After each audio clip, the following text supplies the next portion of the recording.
இன்னைக்கு ஓகே 22,000 உங்க அப்பாக்கு ஏதோ பணம் வருது, உங்க அம்மாக்கு ஏதோ பணம் வருது, அவங்க 2 பேர் வேலை செய்யறாங்க, நீ ஒரு 15,000 கொடுத்தா குடும்பத்தை ஓட்டிடலாம். நாளைக்கு ஒரு கல்யாணம் ஆகி 2 குழந்தை இருக்கு, அதுங்களுக்கு ஸ்கூல் ஃபீஸ் எப்படி கட்டுப்போம்? உங்க அப்பா கிட்ட இருந்து வாங்கி கட்டுவீங்க. என்ன ஐடியா உனக்கு? அப்ப நீ ஒரு இதே யோசிக்கல. அப்ப நீ ஃபியூச்சர்ல அசிங்கப்படுறதுக்கு ரெடியா இருக்கணும். நீ யாரையோ நம்பி வாழணும். நீ ஃபியூச்சர்ல 200% நீ எழுதி வச்சுக்கோ டைரியில.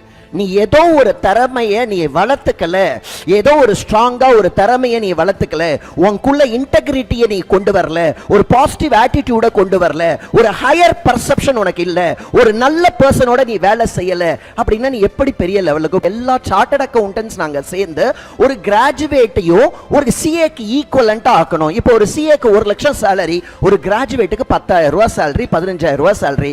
இவனை எப்ப என்ன பண்ணா இவன் ஓரளவுக்காவது ஒரு 2-3 இயர்ஸ்ல ஒரு 50-60,000 போவான். இதான்